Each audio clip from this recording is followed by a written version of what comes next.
All right, Kyle, I'm ready. Ready? You want to get going? Yeah. Coach, you got some guys back. Well, not back all the way. Okie hadn't been with you yet, but just your thoughts on, I guess, some of the guys that are returning from injuries. Yeah, we had some limited reps. Kanai Walker was one of them that he didn't do the entire practice. That was planned going in, but what he did, it was good to see him out there. Obviously, we need to see him. See what he can do, skill set wise, and all that before the portal opens, and so we were real happy about him. David Oakey did the same thing. He was limited, but he went through Indy and went through some half of what his normal rack would have been during practice. He did half of those, so that was good. I'm trying to think of somebody else that came back or that was out. Wyatt Simmons has been limited as well. He's still got a little bit of a hamstring pull there. If I'm thinking right, I think those are the guys. Offensively, I'm not positive that we had anybody. We've got Rodney's in a green, but he's been practicing. Can't think of the other one. But those two guys look pretty good in individual and the limited reps they had. Like Omega, Blake had a pretty good day Tuesday. Is he a guy that you're just kind of challenging? Obviously, you brought him in to make big plays.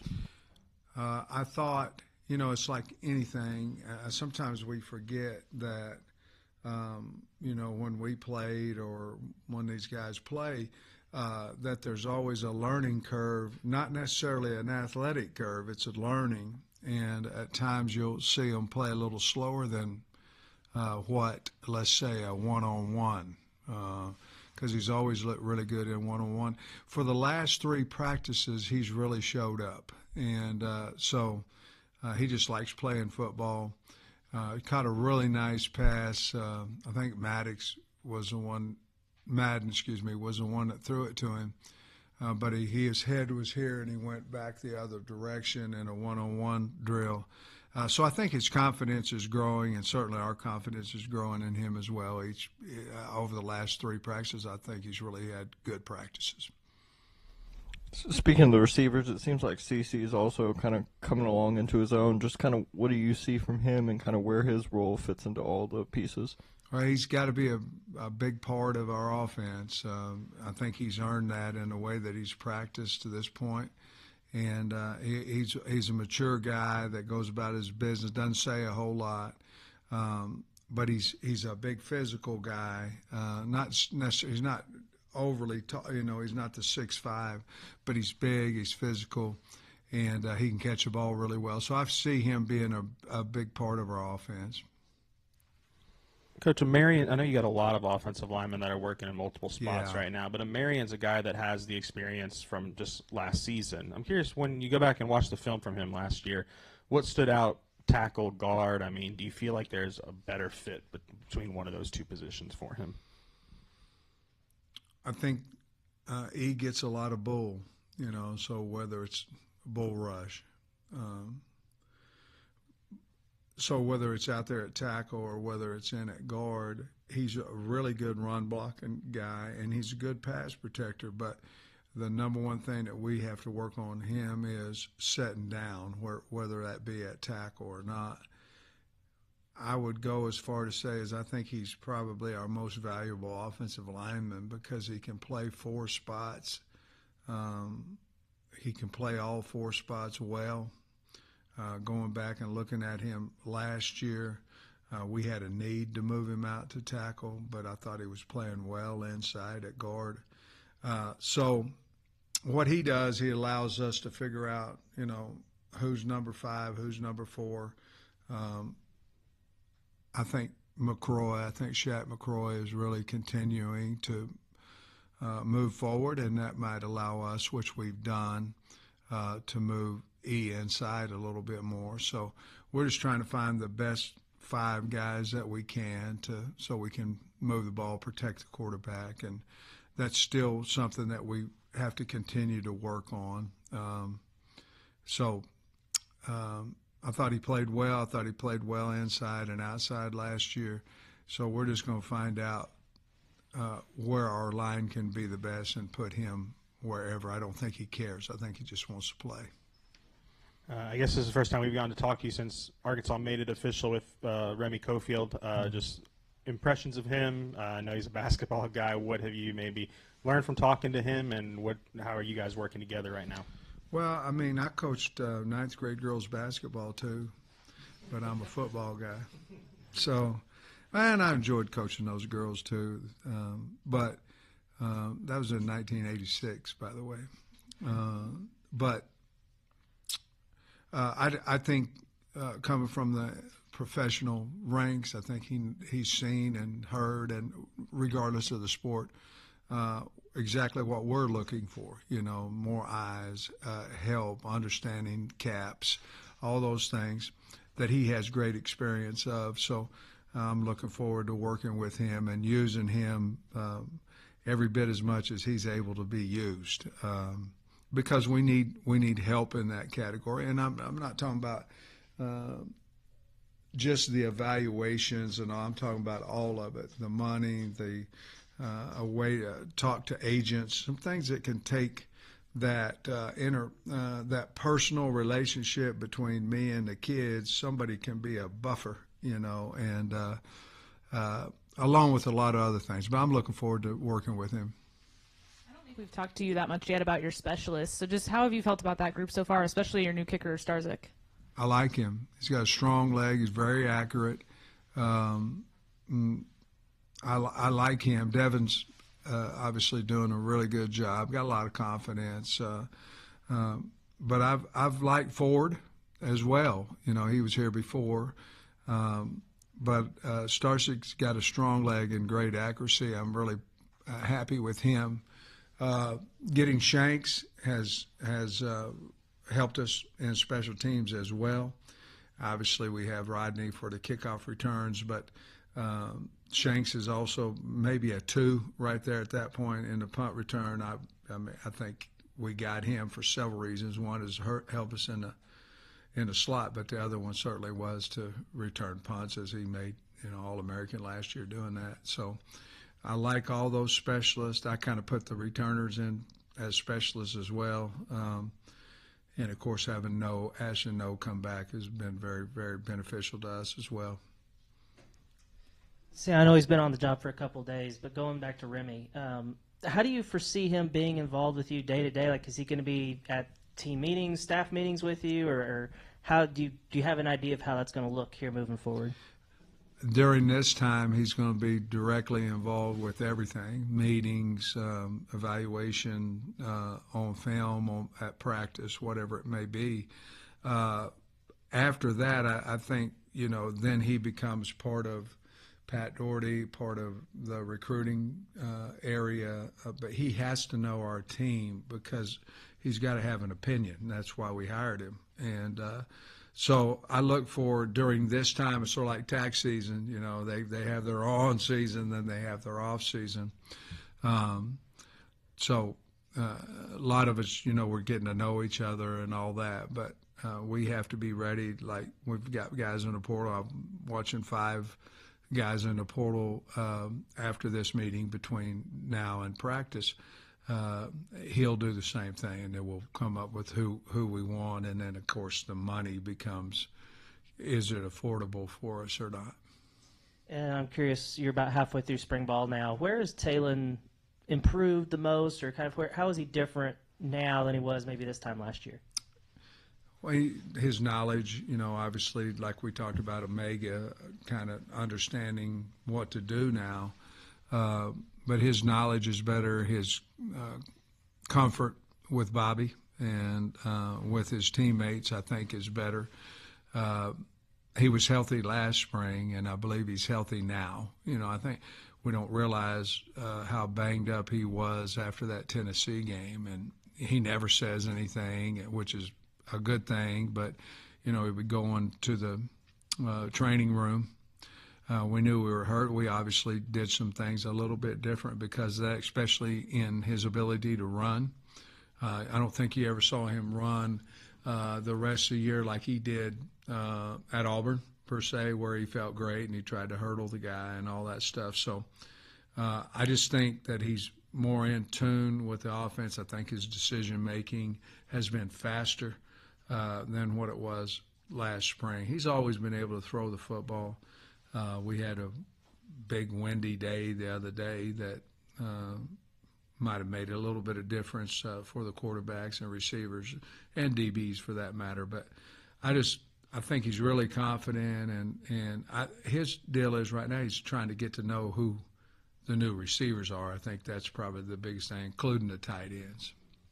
Remember this time last year you were really impressed with Talon and Carmona came in and you said they kind of just took the team from a leadership perspective. Obviously you still have those two, but I'm curious, are there any other voices that you feel like have kind of emerged into that group of leaders? Yeah, I think Miguel Mitchell and Larry Worth are guys. Sorey is a guy that, everybody looks at on defense like everybody looks at the guy on offense being Talon Green. They should. Dix is a guy that came in, we didn't know a whole lot about, but now he's got that impression on the team. So I think those are the guys, silent leaders would be Mike Washington. He doesn't say a whole lot except when you give him the football, and a guy that has really earned a lot of respect on the team is Danny Solie. I mean, Danny's been playing really, really well, and so those would be the guys right off the top of my head. Spring ball is the time to sort of mix and match, but was just kind of curious, with so many new receivers coming in, what's kind of the criteria for determining which guys are going to get the most snaps, with Talon, and being able to kind of develop that connection with him? Well, the ones that get open and catch it would be number one criteria, know what they're doing. It was a good question. I got that in me sometimes. But no, it was a good question. You have two of our better receivers, in my opinion, play the same position. So you're looking at how we're going to get Sharp and Shanks on the, how we're going to get them on the field at the same time. And of course, we just put in our 5 wides, as y'all saw Tuesday. But you have to have. I don't think you can throw out 5 not tall guys, as we talked about last time.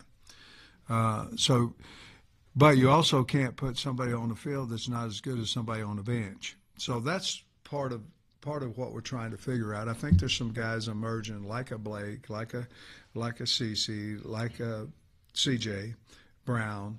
I think some of those guys are starting to make plays out there on the outside, and I'm sure I missed somebody. But I think that's where you're looking at it. How do you get your best 3, 4 at times on the field? If you go 4 out there, you could put Sharp and Shanks on the field at the same time, and not have any problem with it. But once you go down to 3, you're starting to go, okay, who's my 12 personnel wide receivers? Who are they? Who's my 11 personnel wide? Who's my 10? And who's my empty guys? So we're still trying to figure that out right now. But I'm not going to, but I could tell you probably 5 maybe 6 that I'd go, okay, those guys are the guys that we're going to put on the field if we played a true game on Saturday. Yeah, and I guess to go off that, I mean, you're also learning the guys for the first time. How hard is it not to just be a prisoner of the moment if one guy has one really good practice and you're just trying to evaluate everybody at the same time? Yeah, it is difficult. That's where Remy comes in to help as well, but it is difficult. But the greatest thing about us practicing one day and off the next, and you have plenty of time to watch every rep of Indy, to watch every rep of special teams, to team and all that. And so you get an idea, and then you get body language ideas, where they're at. You get, like Omega Blake, Scott was talking to him about, can you play a 9-play drive and be our gunner? And he said, Coach, I love to play football. Do not take me off the punt team, those type things. So you start learning a little bit more about guys who have the love for football, because in all honesty, you can be as talented as you want, and you don't love the game, you're not going to be a very good player. you're obviously not going to have like 5, 6 guys catch 30 passes, but like somebody's going to catch a lot out of that group. Any idea who that guy might be? Who, when it's third down, you got to go to him? Well, I've been high on Sharp ever since he came here. And then you have those guys that we spoke about, Blake and CC and Shanks. A guy who's not catching a lot of balls but is doing a lot of good things is Rohan Jones. He caught one the other day in our kill the clock 2-minute drill. But I anticipate him catching a lot of balls. He's very, very talented. So those guys would be, you have CJ added into that mix. Cross Johnson's done some nice things, but I think probably those first 4 that I talked about, I'm thinking that somebody will emerge. It's just like Andrew Armstrong. You didn't know what you really had. You didn't know. He had a pretty good, junior year. We thought he was going to be a good player. In the time that his junior year and his senior year, to me, he mentally changed. I mean, he was a lot, because he got hell knocked out of him a few games, got back up, came back in as soon as he was cleared, and had a 1,000-yard season. We're looking for somebody like that, and I believe they're on our team. We just, we'll have to find them on a Saturday afternoon. Seems like you've had some guys banged up at cornerback, obviously. Jordan Young, I guess that in practice. Yeah. You mentioned Kenai.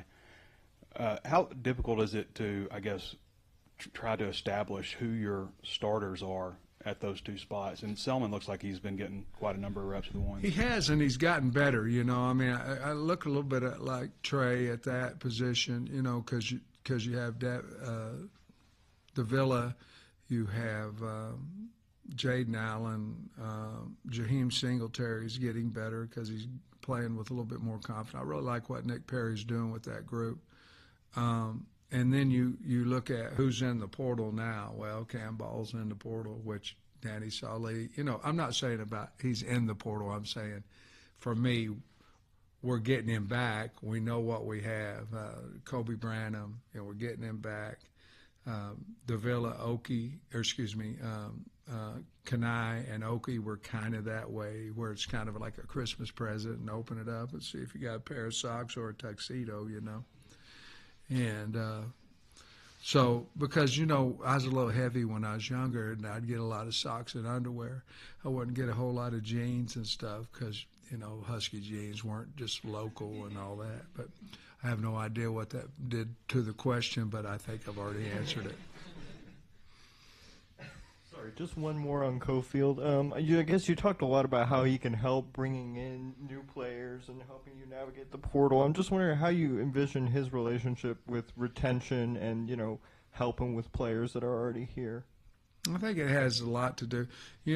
Guys, a lot of times if you're married, you need a little buffer. You go talk to your son and say, hey, go to mom and see what this idea would be. I think you need a buffer. And to me, he's that guy, because since we've been here, I kind of been the good guy and the bad guy.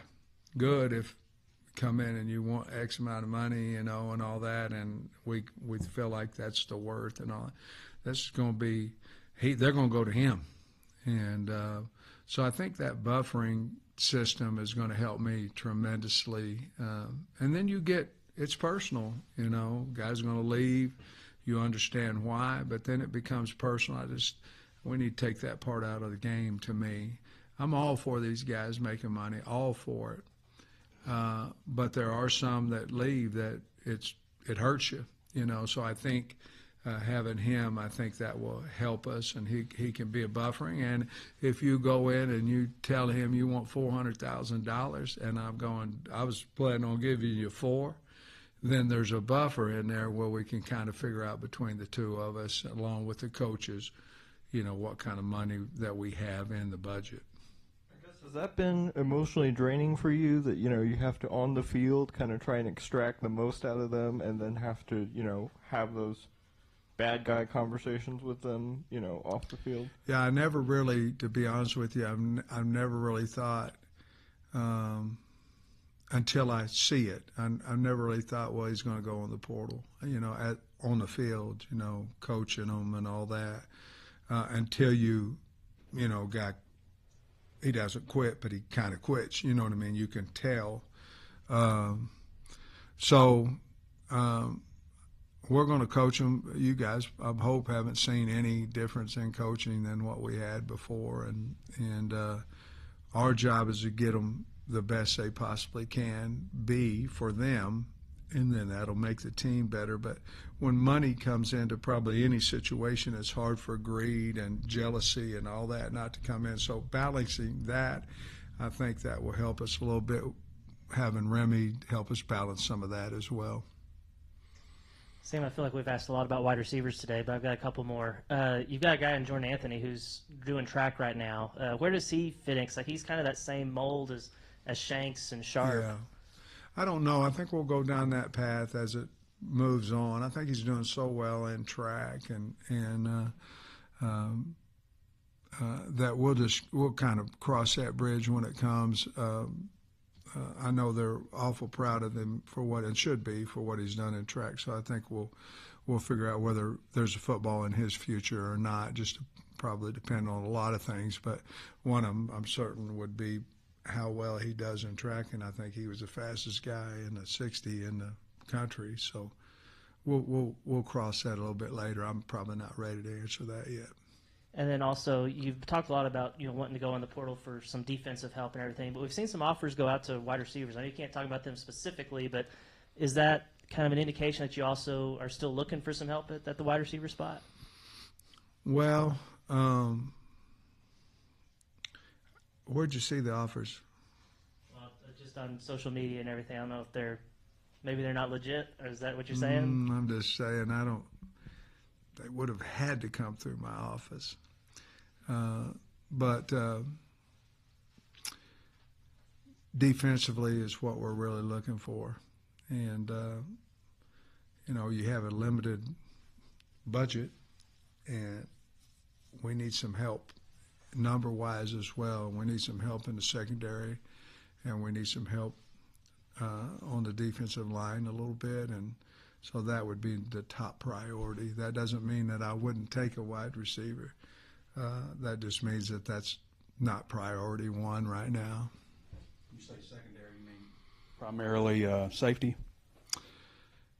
Trey, I'd like to get some safeties. Yeah, I'd like to get some safeties, and we're still in a waiting deal to see where Kanai is as well, at corner. And but if you look at our board, our numbers in the secondary aren't very good, and so they're not horrendous or anything like that, but we need to add 3 to 4 back there minimum.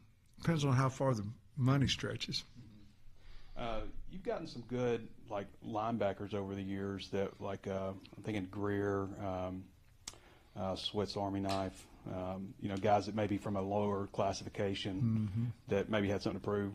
Any thoughts about adding another veteran linebacker? Because you do get pretty young after that first group. Yes, absolutely. Man, I'd like to add a whole bunch of guys, just how far the money will go. But, yes, veteran, a guy that's played somewhere that, like Stephen Dix was kind of that way. He wasn't 1AA or whatever, but if we could find a guy like that had played a lot of ball to be that, wherever he may fall, but be to a guy that we could count on out there, we sure would.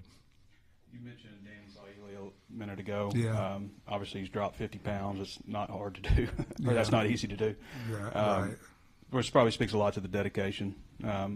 What are your thoughts on just his role this year? I think he played in 7 games, but pretty sparingly. I think he'll be in the rotation, whether he runs out there with the ones or not. But you know how we rotate our line. I think he's really good. I mean, his quickness has changed, his motor. He runs side to side to the football, which losing the weight allowed him to do that as well.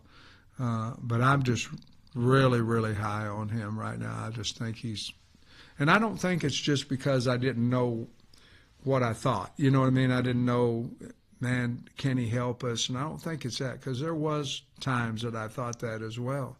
But now it's gone from, can he help us? I think he can help us to, we can win games with this guy out there because he's getting a lot of penetration and he runs, he loves to play.